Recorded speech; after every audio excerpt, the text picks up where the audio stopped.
Hi everyone, आप सभी लोगों का स्वागत है अपने वाली आई पीडब्ल्यू वाली आई इसके इस प्लेटफॉर्म पे, जहां आज हम लोग कुछ बात करने वाले हैं कुछ इंपॉर्टेंट मुद्दे के ऊपर। आज पढ़ाई लिखाई नहीं, लेकिन हाँ, पढ़ाई लिखाई के लिए बेहद महत्वपूर्ण है वो है हमारा स्ट्रैटेजी डिस्कशन कि किस तरीके से हमें अपनी तैयारी को सुनिश्चित करना चाहिए। आमतौर पे जब कभी भी कोई भी गांव से चलता है, ये छोटे शहर से चलता है, दिल्ली तक पहुंचता है, दिल्ली तक का सफर तय करता है, या कई लोग ऐसे भी होते हैं जो दिल्ली तक आते नहीं लेकिन दूर बैठ कर ही आज इस तकनीकी क्रांति के दौर में बैठ कर ही पढ़ाई लिखाई करना चाहते हैं। लेकिन सबके मन में एक तो सवाल जरूर होता है कि तैयारी कैसे शुरू की जाए, कहाँ से शुरू की जाए, किस तरीके से करना चाहिए और क्या क्या होना चाहिए तैयारी के दौरान ताकि हमारी सफलता सुनिश्चित हो सके।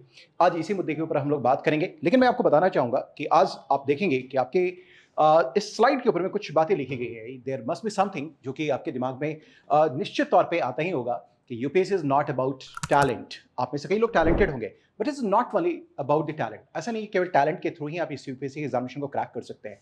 बीइंग स्मार्ट, आप में से बहुत सारे लोग स्मार्ट होंगे अनडाउटेडली, ठीक है। आप में से कई लोग होंगे जो कि स्मार्ट होंगे, इतना होना भी क्या काफी है। या अगर हम लोग बात करें इट्स और having a head start, it is about, तो नहीं, ऐसे नहीं है। मैं आपको आगे बढ़ने से पहले बताना चाहूंगा कि देखिए आपके अंदर क्या होना चाहिए कि जब आप तैयारी करते हैं, बाकी सारी बातें बाद में होंगी, लेकिन आपके अंदर भी कुछ चीजें होनी ही चाहिए। ऐसा है, वो क्या चीजें हैं जो कि हमारे अंदर होना चाहिए। टैलेंटेड भी हूँ, स्मार्ट भी हूँ, फिर क्या ऐसी और बातें हैं जो कि होनी चाहिए। शायद मुझे लगता है कि आप सभी लोग जानते भी होंगे इस बात को। लोगों कई बार आप मौन रहते होंगे, आप इन बातों को समझते होंगे, लेकिन आपने कभी भी इसके ऊपर विचार नहीं किया। आपको अगर इस एग्जामिनेशन को क्रैक करना होगा तो आपको डिटरमाइंड रहना पड़ेगा, आपको कंसिस्टेंट रहना पड़ेगा।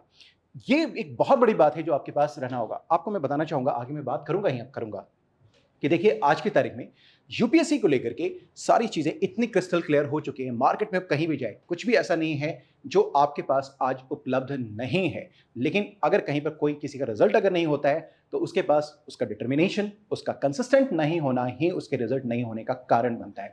चलिए आज बात करना हम लोग शुरू करते हैं कि हम देखेंगे कि हाँ, जब भी कोई शुरू करता है तैयारी को लेकर के, यूपीएससी की तैयारी को शुरू करता है, तो क्या क्या बातों को ध्यान में रखना चाहिए। कई ऐसे आपके दिमाग में, कई आपके मस्तिष्क में कई ऐसे प्रश्न भी आते होंगे जो आपको परेशान कर रहा होगा, कई बार आपको कंफ्यूज कर रहा होगा। मैं कोशिश करूंगा कि इस छोटी सी वार्तालाप में, इस छोटी सी चर्चा के अंदर, इस छोटे से डिस्कशन के अंदर कि आपके मैक्सिमम सवालों का जवाब आपको दिया जा सके और आप जो है अपनी तैयारी को शुरू कर सकें। इस तरीके से शुरू करें कि आपकी सफलता आपके हाथों में हो। Let's start now. अभी देखिए, सबसे पहले कुछ एक फंडामेंटल बातों को लेकर के मैं थोड़ा सा बात करना चाहूंगा। आप में से कई लोग इसको जानते भी होंगे, समझते भी होंगे, कई लोग को इनके बारे में शायद जानकारी नहीं भी होगी। ऐसा भी हो सकता है। आमतौर पे होता क्या है कि जब हम यूपीएससी की तैयारी करते हैं तो यूपीएससी की तैयारी का मतलब ऐसा नहीं है कि आप जो है सो जो 21 साल की उम्र में हो गए लोग या 22 साल की उम्र में लोग हो गए या 25 साल की उम्र में वही तैयारी करते हैं। कई बार यूपीएससी की तैयारी आप देखेंगे 16-17 साल की उम्र में भी शुरू हो जाती है। जो 12th के बाद ही चाहते हैं कि अपने इस ड्रीम जॉब के अंदर आए तो वो वहीं से तैयारी करना शुरू करते हैं। और आपने देखा होगा कई बहुत सारे ऐसे टॉपर्स हैं जिन्होंने तैयारी 12th के एग्जामिनेशन के बाद ही शुरू करी। फिर भी मैं बताना चाहूंगा कि देखिए, जिस एग्जामिनेशन को आप एस्पायर कर रहे हैं, जिसके बारे में आप ड्रीम कर रहे हैं, जिसके आप स्वप्न देख रहे हैं, तो उसको मैं बताना चाहूंगा कि उसके स्टेजेस क्या क्या हैं एग्जामिनेशन को लेकर के। आप देखिए, ये प्रीलिम्स का पहला स्टेज होता है प्रीलिम्स, जिसको हम हिंदी में बोलते हैं प्रारंभिक परीक्षा। दूसरा होता है आपके पास मेंस, तीसरा होता है आपका इंटरव्यू जिसको हम लोग बोलते हैं साक्षात्कार, ठीक है। अगर आप यहाँ देखें तो आपके दो एंड पे आप देखेंगे, दोनों ही कॉर्नर पे डायगोनली आप देखें तो यहाँ और यहाँ आप देखेंगे तो आपको कुछ मैसेज जरूर यहाँ से भी मिल रहा होगा। प्रीलिम्स के वक्त आप देखेंगे कई लोग कहूँ या शायद मैं कहूँ कि लाखों की संख्या में, अराउंड 10 लाख पीपल हमेशा फॉर्म फिल करते हैं। लेकिन फाइनली आते आते हम देखते हैं कुछ एक लोग जो है सक्सेसफुल होते हैं, इंटरव्यू को भेद पाते हैं और फाइनली उनके हाथों में रिजल्ट होता है। तो आपके पास इस तीनों स्टेजेस के लिए आपकी अलग अलग रणनीति होती रहती है। प्रीलिम्स, मेंस और इंटरव्यू का एग्जामिनेशन जो है, ये तीनों की प्रक्रिया से आपको गुजरना होता है। अगर मैं आपको बात बताना चाहूँगा, एक बात जरूर मैं निश्चित तौर पे आपसे कहना चाहूँगा कि देखिए, आज के दौर में, जैसे मैंने अभी कुछ देर पहले ही आपसे कहा था कि आज अगर आप तैयारी करना चाहते हैं तो आपके पास मटेरियल की कोई कमी नहीं है। और शायद इतने ज़्यादा मटेरियल हैं कि आप शायद उस मटेरियल को देख के भी कंफ्यूज हो जाएंगे। आपने देखा होगा, मैंने इससे पहले भी कुछ बातें कही हैं आप लोगों तक और वो पहुंची भी होगी कि आज हमारे पास संसाधन इतने ज़्यादा हैं कि वो भी हमें कंफ्यूज कर रहे हैं। हमें संसाधनों को सीमित रखना है और दूसरा, हमें केवल पढ़ना ही नहीं है बल्कि पढ़ने के अलावा भी कुछ बातों को ध्यान रखना होगा, तभी ये एग्जामिनेशन आप क्लियर कर पाएंगे। क्योंकि डे बाय डे आप देखेंगे कंपटीशन बिल्कुल स्टफ होता चला जा रहा है, टफ होता चला जा रहा है। इसको क्लियर करना जो है सो निश्चित देखें किसी तपस्या से कम नहीं होता है। इसके अलावा मैं कुछ और फंडामेंटल बातों के बारे में बात करना चाहूंगा कि देखिए इस पूरे एग्जामिनेशन की प्रक्रिया में अगर हम लोग देखें तो लगभग इस एग्जामिनेशन को कंडक्ट करने में लगभग साल भर का समय लग जाता है। पूरे इस एग्जामिनेशन के प्रोसेस को अगर हम लोग देखें तो मैं यहाँ पर नोटिफिकेशन की बात नहीं करता, मैं देखेंगे कि नोटिफिकेशन अगर आपका आउट हो गया, जैसे कि अभी आप 2023 के एग्जामिनेशन के लिए प्रिपेयर कर रहे हैं तो 2023 का प्रीलिम्स होने वाला है, टुडे 8 मई को होने वाला है, नोटिफिकेशन किया जा चुका है, फॉर्म फिल हो चुका है और हम लोग धीरे धीरे उस एग्जामिनेशन की तरफ यानी कि प्रीलिम्स के एग्जामिनेशन की तरफ बढ़ते हैं। तो मैं आपको बताना चाहूंगा कि जब यूपीएससी का नोटिफिकेशन आता है तब आप में से कई लोग जागते हैं या कई लोग प्रिपरेशन करना शुरू करते हैं। तो देखिए आप नोटिफिकेशन को लेकर के और अगर आप प्रीलिम्स के एग्जामिनेशन तक को देखें तो लगभग 120 दिन आपके पास होते हैं। रफली मैं बात कर रहा हूं, इट्स नॉट कि फिक्स कि हाँ 120 डेज ही होते हैं, थोड़ा ज्यादा थोड़ा सा कम, लगभग 120 दिन आपके पास होता है। उसके बाद जब आप प्रीलिम्स क्लियर कर लेते हैं, प्रीलिम्स और मेंस में आपके पास लगभग 110 दिन का समय होता है और लगभग आप देखें प्रीलिम्स और आप इंटरव्यू को देखें तो 90 दिनों का समय होता है। आप देखेंगे रफली अगर इन पूरे एग्जामिनेशन को अगर हम देखें तो आप देखेंगे क्या कि पूरा साल भर तो आपका एग्जामिनेशन की प्रक्रिया के अंतर्गत ही चला जाता है। और आपने भी देखा होगा, ये बातचीत भी शुरू हो गई कि इस एग्जामिनेशन के प्रोसेस को थोड़ा कम करना चाहिए क्योंकि ये काफ़ी ज़्यादा जो है मतलब डिस्ट्रेसिंग वाली बात होती है एक कैंडिडेट के लिए कि इतने लंबी प्रक्रिया से गुजरे इस एग्जामिनेशन को लेकर। और शायद यही वजह है कि इस एग्जामिनेशन को हर लोग ये कहते हैं कि बहुत टफ एग्जामिनेशन, या शायद हिंदुस्तान का टफेस्ट एग्जामिनेशन माना जाता है। डेफिनेटली कई ऐसे एग्जामिनेशन हैं जहां पर आपके पास कहीं कहीं ज़्यादा आप देखेंगे कि इंटेलिजेंस की जरूरत होती है। लाइक मैं बात करूं कि आईआईटी जेईई के एग्जामिनेशन को क्लियर करना या मैं बात करूं एम्स के एग्जामिनेशन को क्लियर करना। लेकिन अगर यूपीएससी के बारे में अगर मैं बात करूं तो यूपीएससी में आप देखेंगे ये एग्जामिनेशन तो है ही, सिलेबस बहुत वास्ट है और जो एग्जामिनेशन की प्रक्रिया भी है वो बहुत लंबी है। इसलिए यहाँ पर आपकी पर्सनालिटी में कुछ चीज़ों का होना निश्चित तौर पर बेहद बेहद ज़रूरी है। और जहाँ आपके पास वो पर्सनालिटी कहीं कमी है तो वहाँ as a teacher, as an organization, as a संस्था हम आपके साथ क्या कुछ कर सकते हैं, इसके बारे में थोड़ी सी अभी हम लोग चर्चा करने वाले हैं। आई होप कि आप इन बातों को समझ पा रहे हैं। तो आपने देखा कि साइकिल ऑफ एग्जामिनेशन का ये पूरा का पूरा प्रोसेस चलता है। अब आइए देखिए, जब हमने देखा कि भाई हाँ ठीक है कि ये पूरा समझ में आ गया कि हाँ भाई 3 चरण में एग्जामिनेशन है, 3 steps of this examination, 3 stages of examination rather I could say, कि आपका प्रीलिम्स है, मेंस है, इंटरव्यू भी है, फिर आपने देखा कि लगभग पूरा साल भर का समय है। ये कुछ फंडामेंटल चीजें हैं जो आपको पता होनी चाहिए। ये क्यों पता होना चाहिए? तो आपको मैं इसलिए बताना चाहूंगा कि आप में से कई लोग ऐसे होंगे जो इस वीडियो को देख रहे होंगे, इस सेशन को देख रहे होंगे, तो आपको ये पता होना चाहिए कि इस एग्जामिनेशन में कितना टाइम आपका इन्वेस्ट होने वाला है। I am not saying waste, it's a investment of the time, ठीक है ना। कितना टाइम आपको इन्वेस्ट करने की जरूरत है, क्योंकि आप में से कई लोग ऐसे होंगे जो शायद जॉब मेरे का तैयारी करना चाहते होंगे। केवल ऐसे यहाँ पर बहुत सारे लोग ऐसे होंगे जो केवल स्टूडेंट नहीं है बल्कि वो कहीं ना कहीं जॉब भी कर रहे हैं, कहीं ना कहीं वर्किंग भी हैं, वर्किंग प्रोफेशनल्स भी हैं। उन्हें भी इस एग्जामिनेशन को क्लियर करने का उनके पास अभी भी एक सपना होता है। कई कारणों की वजह से वो इस सपने को कहीं ना कहीं पीछे छोड़ आए होते हैं, लेकिन कहीं भी कुछ आशा अगर दिखती है कि हाँ ये क्या मैं कर सकता हूँ, तो डेफिनेटली वो फिर से इस एग्जामिनेशन की तरफ आते हैं। यही शायद इस एग्जामिनेशन का मैग्नेट भी है कि हर कोई इस एग्जामिनेशन के लिए क्या करना चाहता है, ड्रीम करता है, डिजायर करता है। Right, are you getting my points और नॉट? ठीक है, तो अब ये देखिए कि क्या है कि अगर कोई भी बिगनर अगर है किसी भी स्टेज में, अगर आप शुरू करने जा रहे हैं, बिगिन करते हैं, तो आपकी प्रिपरेशन की स्ट्रैटेजी क्या होनी चाहिए। बिल्कुल सिंपल तरीके से बात करना चाहूंगा कि कुछ बातें तो आपके दिमाग में होनी ही चाहिए कि जिस एग्जामिनेशन के बारे में आप तैयारी करने जा रहे हैं, जिसको आप तैयार करने जा रहे हैं, जिसको आप प्रिपेयर करने जा रहे हैं, तो उसके बारे में, उसके सिलेबस के बारे में आपको पता होना चाहिए। तो you should understand your syllabus, comprehend करना चाहिए। ये कुछ प्रीरिक्विजिट थिंग्स हैं जो आपके पास होना ही चाहिए। तो एक तो सबसे बड़ी बात है कि सिलेबस को अंडरस्टैंड करना एक बहुत ही इंपॉर्टेंट मुद्दा होता है, बहुत ही बड़ी बात होती है। क्यों मैं ये बातें कह रहा हूं कि सर सिलेबस तो सिलेबस होता है, ठीक है ना। मैं क्यों कह रहा हूं ये बातें को, मैं कह क्यों रहा हूं, इसके पीछे की वजह है। इसके पीछे वजह क्या है? जब भी आप यूपीएससी के सिलेबस को देखेंगे तो आप देखिएगा उसमें बातें बहुत ही सुपरफिशियल लेवल पे लिखी गई हैं। आप देखेंगे बहुत डिटेल में, कुछ अगर बात करें तो डिटेल में सिलेबस नहीं दिया गया है, ठीक है। सिलेबस को समझना इसका मतलब क्या है कि जो बातें वहां कही गई हैं, जो लिखी गई हैं, उतना तो हमें जानना ही जानना है। उसके पीछे जो बातें नहीं लिखी गई हैं, जो नहीं कही गई हैं, उसे भी हमें समझना होगा, जिससे कि यूपीएससी अपने प्रीलिम्स और मेंस में एग्जामिनेशन में सवाल करता ही करता है। इसका मतलब की बात करें तो ये सिलेबस है ना, इसको डिकोड करने की जरूरत होती है, इसे कॉम्प्रिहेंड करने की जरूरत होती है। इसके ऊपर कभी और हम चर्चा करेंगे, इस कि जो पूरा का पूरा सिलेबस है उसकी पूरी माइक्रो लिस्टिंग आपके साथ शेयर जरूर करेंगे हम लोग, ठीक है। तो पहली बात तो यह है कि अंडरस्टैंड करें सिलेबस, क्योंकि ये सिलेबस जो होता है वो आपको एक डायरेक्शन प्रोवाइड करता है कि आपको किस दिशा में काम करना है। इसी से मिला जुला हुआ देखें, दूसरी बात यह होती है कि जो एग्जामिनेशन का पैटर्न है, जिस एग्जामिनेशन को आप प्रिपेयर कर रहे हैं, उसके पैटर्न को भी आपको समझना जरूरी है। मैं एक बात कहूं, शायद आपने कभी गौर किया भी होगा कि आप ये देखें कि एक मात्र ऐसा एग्जामिनेशन आपको दिखाई देगा जहां आप देखते हैं, अगर मैं गलत नहीं हूं, शायद अगर मेरी जानकारी अगर दुरुस्त है, तो मुझे लगता है कि शायद हिंदुस्तान के अंदर ये ऐसा एग्जामिनेशन है जिसके 3 अगर स्टेजेस हैं तो तीनों के नेचर अलग-अलग हैं। आप प्रीलिम्स के लेवल देखें तो बिल्कुल ऑब्जेक्टिव है। ऑब्जेक्टिव पेपर रखने का भी कुछ उद्देश्य होता है। फिर दूसरा स्टेज अगर आप देखें तो मेंस है, तो देखें कि यहाँ पर सब्जेक्टिविटी को जज किया जाता है। और तीसरा स्टेज है वो आपका इंटरव्यू का, जहां आपकी पर्सनालिटी को जज किया जाता है। इस एग्जामिनेशन को ध्यान में रखते हुए, इसके इंपॉर्टेंस को ध्यान में रखते हुए इतना रिगरस एग्जामिनेशन आपके लिए कंडक्ट किया जाता है। तो यहाँ हम देखेंगे कि एग्जामिनेशन का पैटर्न क्या है, किस किस लेवल पे किस तरीके के प्रश्न पूछे जाते हैं, इन सभी के बारे में थोड़ा सा हमें बातचीत करना होता है। फिर उसके बाद समय के अंदर आपको सिलेबस को कंप्लीट करना होता है। यहां से अब आपका काम शुरू हो रहा है जो आप करेंगे।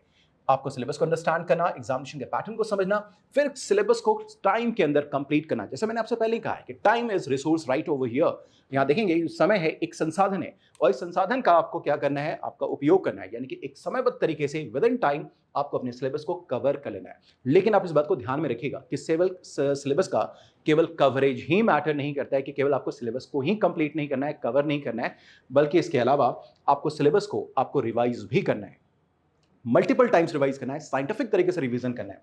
एंड देन आप रिवीजन करते हैं तो आपने जो पढ़ाई करा है, जो आप रिवाइज कर रहे हैं, वो आपके लिए कितना वर्दी है, कितना वर्थ है उसका। इसका मतलब ये है कि जो कुछ भी आपने पढ़ा है, आपको उसे डिफरेंट तरीके से उसको इवैल्यूएट करना होगा कि हाँ, जो हमने पढ़ाई करा है, जो चीज़ें हमने प्रिपरेशन के दौरान करी हैं, उसका उसका उसका आउटकम क्या हो सकता है, क्या उसका रिजल्ट हो सकता है। तो उसका एक प्रॉपर इवैल्यूएशन होना भी बेहद जरूरी है। रिवीजन के लिए अगर हम लोग बात करें तो यहाँ पर मॉक टेस्ट होते हैं, ठीक है, लेकिन केवल मॉक टेस्ट देना ही काफ़ी नहीं होता है, बल्कि आप देखेंगे कि उसका एक प्रॉपर इवैल्यूएशन होना जरूरी है। आपको ये पता चलना चाहिए कि आपके पास क्या ग्रे एरियाज है, क्या गैप्स हैं, कहाँ कहाँ प्रॉब्लम है, क्या क्या प्रॉब्लम है आपके साथ, और फिर आपको एक रिवायरिंग की जरूरत होती है। फिर से आपको क्या करना होता है, जहां कहीं भी गलती है उसको दुरुस्त करने की जरूरत होती है। अब ये इतनी चीजों को आपको ध्यान में रखना ही चाहिए। मुझे लगता है कि बिगनर्स का मतलब ऐसा नहीं है कि जिसने 12th किया और यूपीएससी के सपने देखने शुरू कर दिए, या जिसने ग्रेजुएट किया और उसे यूपीएससी के सपने को देख रहा है। कोई भी किसी भी स्टेज ऑफ प्रिपरेशन में आप क्यों ना हो, उन सभी के लिए इन सारी चीज़ों का होना बेहद ज़रूरी है। अगर आप इन चीज़ों को नहीं ध्यान में रखते हैं तो इसका मतलब ये है कि कहीं ना कहीं आप जो है अपनी प्रिपरेशन में के साथ कॉम्प्रोमाइज़ कर रहे हैं। अब आ जाइए, अभी एक बहुत ही अहम सवाल जिसको लेकर के आप काफ़ी देर से बैठे होंगे कि तैयारी, यूपीएससी की तैयारी कैसे करनी चाहिए, किस तरीके से यूपीएससी की तैयारी होनी चाहिए। आप में से कुछ लोग ये भी कहते हैं, कई बार आपके दिमाग में ये भी बातें आते हैं, और कई बार आप लोग हमसे आकर के बात भी करते हैं कि क्या सर खुद से तैयारी हो सकती है। मैं कहता हूँ बिल्कुल हो सकती है, आप कर सकते हैं। बिगनर्स जो है या कोई भी किसी भी लेवल पे अगर आप हैं तो आप अपनी तैयारी खुद से भी कर सकते हैं। खुद से करेंगे, लेकिन उसके लिए कुछ चीज़ों की ज़रूरत होती है जिसके बारे में भी मैं बात करूंगा। और कुछ जगहों पे हम देखेंगे कि आपको कई बार ऐसा लगता है कि कुछ कोचिंग इंस्टीट्यूट कभी मिल जाए जहाँ से मुझे एक प्रॉपर गाइडेंस मिल जाए और फिर हम तैयारी करें और फिर हमारा सिलेक्शन हो जाए।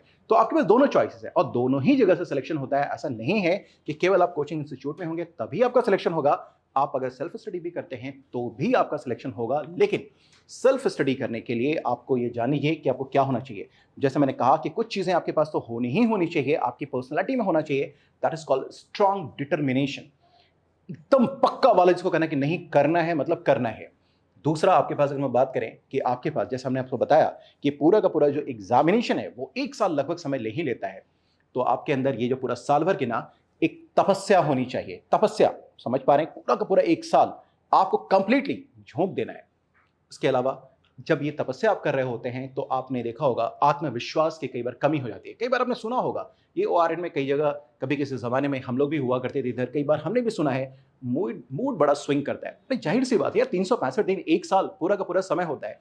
आप 365 दिन अपने मूड को स्टेबल कैसे रखेंगे? तो कई बार आपका विश्वास भी लड़खड़ाने लगता है। जो इनफैक्ट टॉपर्स भी होते हैं उन्हें भी ऐसा कई बार लगता है कि यार मेरा होगा या नहीं होगा। हो जाता तभी वो टॉपर है, होने से पहले वो टॉपर नहीं होते हैं। इस बात को ध्यान में रखिएगा कि जब वो हो जाता है, उनका रिजल्ट आउट हो जाता है, तभी वे टॉपर है, उससे पहले वो टॉपर नहीं है। उनका भी विश्वास आपकी तरीके से ही डगमगाता भी रहता है। लेकिन आपको इसको, आत्मविश्वास को मेंटेन करके रखना है। और एक सबसे बड़ी बात कि जिस तकनीकी दौर में आप लोग हैं, टेक्निकल एरा में आप हैं, इतनी सारी सोशल मीडिया के चैनल्स आपके पास है, हैंडल्स आपके पास है। आप देखिए यहाँ से आपको थोड़ा सा यहाँ से अलोफ रखना पड़ेगा, दुनियादारी से दूर रहनी पड़ेगी। नो दुनियादारी। अगर आपने इतनी सारी चीजें आप कर सकते हैं स्वयं से, तो मैं कहता हूं कि आपका एग्जामिनेशन खुद से निकल सकता है, आप कर सकते हैं। लेकिन ये सारी चीजें आपके पास होनी चाहिए।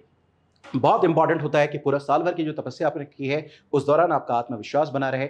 दुनियादारी से भी अपने आप को थोड़ा काट करके रखें। बिल्कुल असामाजिक नहीं होना है, लेकिन इस सोसाइटी में रह करके ही आपको अनसोशल भी बनना है। ये भी किसी तपस्या से कम नहीं है। ये भी जो है सो एक बहुत ही बड़ा एक संयम है, एक प्रैक्टिस है जो आपको करना पड़ेगा। अगर आप ये करने में सक्षम हैं तो मैं कहता हूं कि आप ही सिकंदर हैं। You are going to the next Alexander. आप ही दुनिया को फतह करेंगे, आप ही यूपीएससी के एग्जामिनेशन को क्लियर भी करेंगे।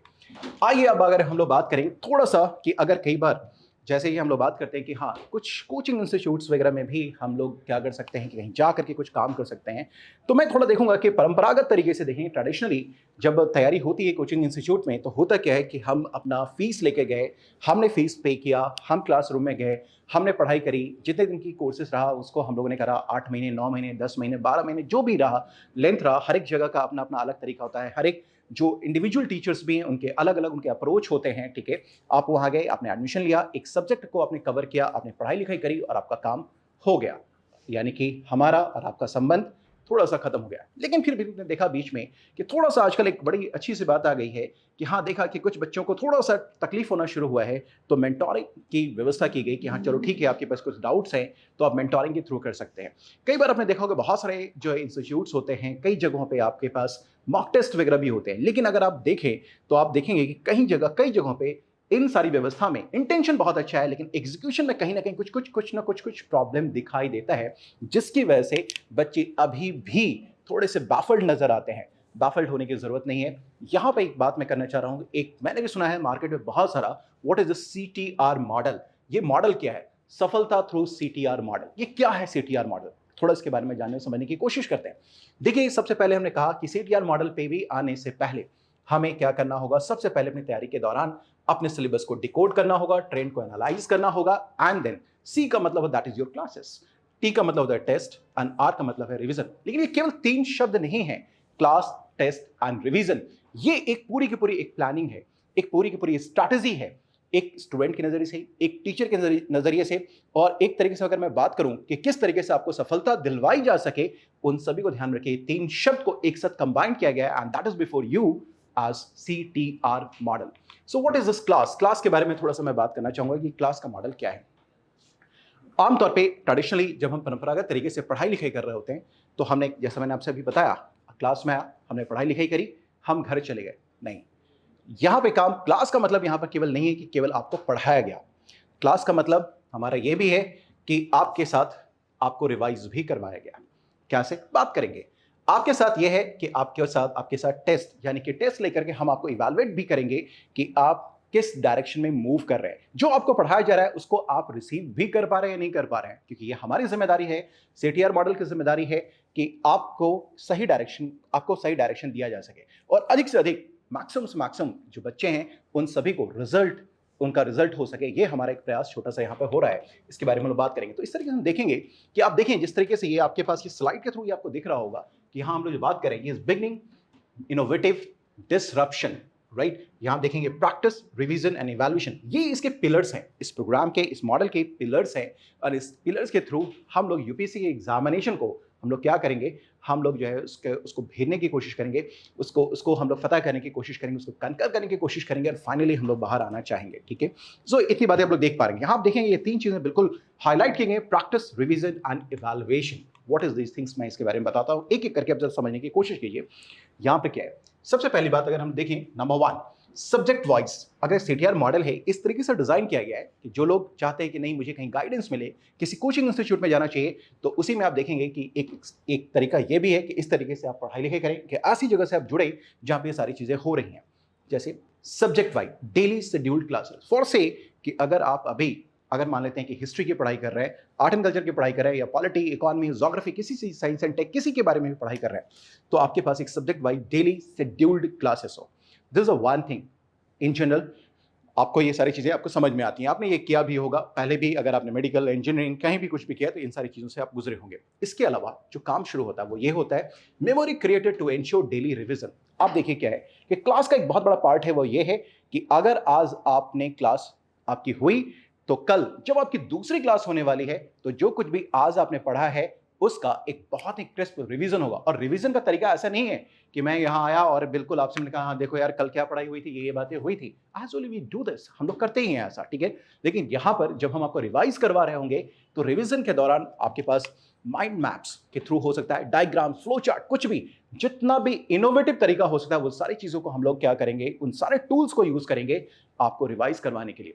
जितना भी हो सकता है उतना विजुअल रिप्रेजेंटेशन देने की कोशिश करेंगे ताकि आपके दिमाग में एक इंप्रेशन आ जाए। अगर आपने कुछ देखा है तो देख कर कई चीज़ें आपके दिमाग में मस्तिष्क में छप जाती है। कई बार ऐसा होता है कि हम पढ़ते हैं लेकिन वो हमारे दिमाग पे उतना इम्पैक्ट क्रिएट नहीं कर पाता है जितना कि आप अगर किसी इमेज को देखें, किसी फोटो को देखें, किसी वीडियोस को देखें, किसी फ्लो चार्ट को देखें तो आपके माइंड पे वो स्ट्राइक करता है। तो एक जो सबसे बड़ा तरीका है वो ये है आपके अंदर कि रिवीजन करवाया जाए, वो बिल्कुल इनोवेटिव तरीके से।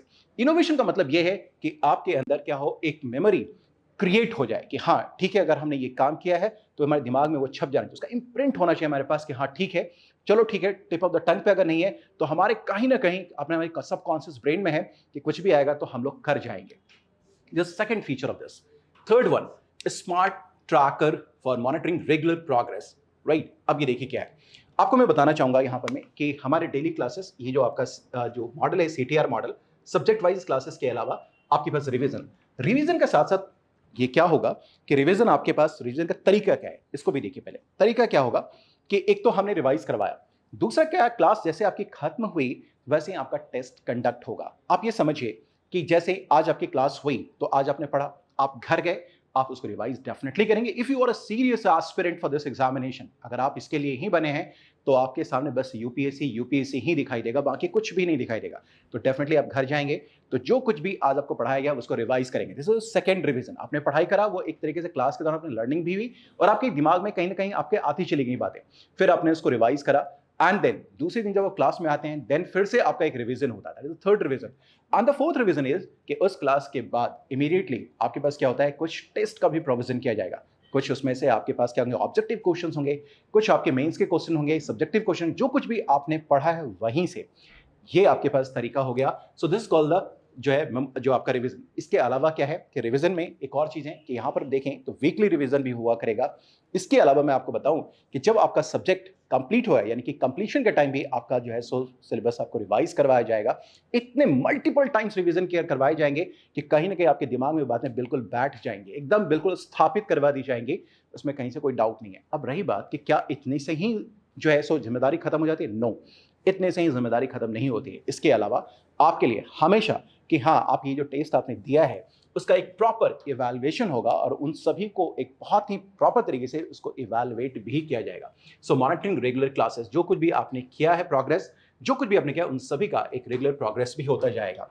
इसके अलावा एक बहुत इंपॉर्टेंट फीचर है इस मॉडल का, वो ये है, ये डाउट सॉल्वर मित्राज, इसके लिए जिसको कि आजकल हम लोग आम भाषा में बोलते हैं अपनी मेंटोरशिप। ये होता क्या है, आप देखिए कि आप में से बहुत सारे लोग ऐसे होंगे जैसे एग्जाम क्लास में आप आए, आपने पढ़ाई लिखाई शुरू करी, क्लास प्रोग्रेस हो रहा है, आपने उस वक्त चीज़ें समझ ली, आप घर गए, पढ़ाई लिखाई करने के लिए गए, पता चला कि अरे यार ये तो समझ में ही नहीं आया। डोंट वरी, दो ऑप्शन आपके पास है यहाँ पे। पहला ऑप्शन क्या है कि जैसे क्लास खत्म हुआ तो आपके पास तुरंत अगर आप देखेंगे तो आपके पास डाउट सॉल्वर मित्राज होंगे, जो आप देखेंगे कि आपको क्लास के इमीडिएटली बाद कोई अगर डाउट है देन आप ये पूछ सकते हैं। दोनों ही मॉडल में अवेलेबल है, अगर आप क्लासरूम में आते हैं तो भी, हाइब्रिड मॉडल में है तो भी आपके पास ये ऑप्शन अवेलेबल होगा। जो लोग डिस्टेंट बैठे हुए हैं, डिस्टेंटली इस क्लास को अटेंड करने, उनके लिए आपके पास जूम कॉल्स या डिफरेंट और भी टूल्स हो सकते हैं जिसके थ्रू आप कनेक्ट होकर के आप जो है अपने डाउट्स को रख सकते हैं, आपका ये काम हो सकता है। इसके बाद भी आप घर में हैं, पढ़ रहे हैं, पढ़ाई कर रहे हैं, उस दौरान आपके कुछ डाउट्स क्लियर हो गए, डोंट वरी, अगर आपकी आज शाम की क्लास हुई तो कल शाम तक आपके पास एक विंडो होगा जहां दोबारा से आप प्रश्नों को कर सकते हैं। सो इसका मतलब क्या है कि पूरा का पूरा ये जो आपका ये देखेंगे डाउट सॉल्वर जो मित्राज है ना, वो आपको बिल्कुल एक तरीके से आपके साथ एक हैंड होल्डिंग के क्लास के अंदर ही नहीं, क्लास के बाहर भी आपके साथ, हम साथ साथ हैं। So this is a thing, right. Then आपके पास, जैसे मैंने आपसे कहा कि आपके पास वीकली टेस्ट हुआ करेंगे तो वीकली असेसमेंट हुआ करेगा, और इस वीकली असेसमेंट में हम देखेंगे कि जो कुछ भी आपने पूरे हफ्ते पढ़ाई करा है उसमें अगर कहीं कुछ गड़बड़ी है, कुछ गलतियां अगर आपसे हो रही है तो उसको हम लोग आइडेंटिफाई करेंगे। गैप एरियाज क्या रह गए आपके पास, क्या ग्रे एरियाज रह गए, और उन सभी की हम देखेंगे rewiring in the boot camp would be done. ठीक है, ये हमारा काम होता रहेगा। इसके अलावा हम देखेंगे क्या कि इतना, ये तो हमारा वीक का पूरा प्रोग्राम रहता है, लेकिन अब वीकेंड भी होता है हमारे लिए, वीकेंड भी दूसरे तरीके से होगा। वीकेंड के दौरान भी हम लोग बहुत सारी चीजें करने वाले हैं जो आपके केवल आपको एकेडमिकली ही नहीं बल्कि आपकी पर्सनैलिटी ग्रूमिंग के लिए भी बहुत इंपॉर्टेंट है। फॉर से अभी मेरे दिमाग में बात आई, यहाँ में बैठे हैं ये 4-5 स्टूडेंट्स हैं, हो सकता है कि मैं अचानक से और मैं बोलूँ कि चलो ठीक है, चल let's start some kind of discussion, debate, या कभी इंटरव्यू वगैरह हम लोग कंडक्ट करें, 4 लोग हैं, आपके पास दोनों को 2 साइड में रख दिया, ऐसा डिबेट डिस्कशन के लिए कर सकते हैं। इंटरव्यू के लिए आपसे इसी में मैंने किसी को बना दिया कि you are the president now, feel करो यार you are the president, just ask some questions, आपने क्वेश्चन पूछा और आप वहां जवाब देंगे। फिर या as a teacher, as a mentor, जो लोग भी यहाँ होंगे वो देखेंगे कि आपने वैलिड क्वेश्चन रखा है या नहीं, mind my words, valid question रखा है या नहीं है, रखा है, आपने इसका जवाब किया है क्या, आंसर किया, इन सभी की भी मॉनिटरिंग होंगे। और इस तरह के बहुत सारे फन एक्टिविटी भी आपके वीकेंड में होने वाली है। वीकेंड में भी हम साथ आपके नहीं छोड़ने वाले हैं, आपको पूरे आपकी तैयारी के दौरान भी आपको साथ नहीं छोड़ेंगे, तैयारी के बाद भी आपको नहीं छोड़ेंगे। जब तक आपकी तैयारी नहीं होती है तब तक CTR मॉडल आपके साथ रहेगा, सो दैट कि आप इस एग्जामिनेशन को क्रैक कर सके। So simple is this. So अगर मैं ये कह रहा था कि अगर आप कहीं भी जुड़ते हैं तो आप देखिए कि इस तरीके से अगर आप कहीं भी पढ़ाई करते हैं तो डेफिनेटली मुझे लगता है कि आप ही सोचिए कि इतने मल्टीपल टाइम्स रिवीजन अगर हो गया, रिवीजन अगर आपने कर लिया, रिवाइज चीज़ों को आपने कर ली है, तो डेफिनेटली इसका एक लॉन्ग टर्म इम्पैक्ट आपके ब्रेन में रहने वाला, आपकी मेमोरी में रहने वाला है, और ये आपको धोखा नहीं देने वाला है। कुछ और भी चीज़ें हो सकती हैं जो शायद आपको धोखा दे जाए, लेकिन ये तरीका, ये जो अप्रोच है, मुझे नहीं लगता है कि ये आपको कभी भी आपको धोखा देगा। राइट गाइस, इसके अलावा मैं बताऊं कि जब हम लोग पढ़ाई लिखाई करते हैं तो आप में से कई लोग एक सवाल लेकर जरूर खड़े हो जाते हैं कि सर मैंने मेंस का क्वेश्चन को देखना शुरू किया। जब मेंस के क्वेश्चन को हम लोग देखते हैं तो मेंस के क्वेश्चन में देखते हैं कि बहुत सारे टेलेंटेड वर्ड्स आपके पास दिखाई देते हैं, like define, describe, elaborate, explain, like compare, contrast, differentiate, like substantiate, evaluate, justify, like examine, critically evaluate, critically analyse. अरे my god, lots of word. क्या इन सभी के बारे में पढ़ना है? डोंट वरी, इन सभी के लिए भी तरीका है, ये आपको बताया जाएगा कि what these are direct questions. So इतने सारे वर्ड्स आपके सामने हैं, बट इन्हें हम लोगों ने 4 कैटेगरी में यहाँ पे आपके लिए रखा है। Are you getting my point? So these are सब डायरेक्ट टेलेंटेड वर्ड्स कि define, describe, elaborate, explain, identify.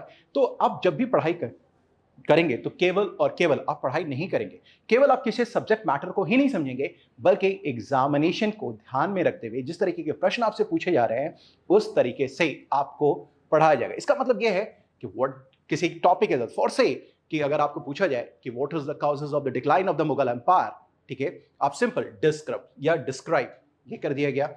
अगर आपको लगता है कि यहीं से क्वेश्चन को पूछा गया कि how far you think, how far, there is a question how far, कि जो जागीरदारी crisis that is responsible for the decline of the Mughals, then are you getting my points? तो एक ही चीज है, अगर मैं बात करूं तो एक ही सिक्के के कई पहलू, 2 पहलू नहीं, यहाँ पर कई पहलू होंगे, उन सभी के ऊपर हम लोग बात करेंगे। एंड डेफिनेटली आई बिलीव कि अगर आप इतना कर पाएंगे तो आप इस एग्जाम को क्रैक कर पाएंगे। यस और no? Yes, you can crack it, आप कर सकते हैं। वन मोर थिंग, मैं आपसे ये बताना चाहूंगा कि अगर आपके पास, अब इतने सारी बातें तो मैंने करी हैं, मैंने बहुत क्रिस्प तरीके से चीजों को आपको बता दिया है, लेकिन आपके दिमाग में कई बार कोई क्वेरी है, कोई क्वेश्चन अगर आपके आ रहा है, कोई क्वेरी है इस मॉडल के बारे में जानने के लिए, तो देयर इज अ नंबर 9920613613, आप यहां पर में क्वेरी कर सकते हैं, आपके सारे सवालों का जवाब दिया जाएगा। So all the best, love you guys, bye bye, take care everyone.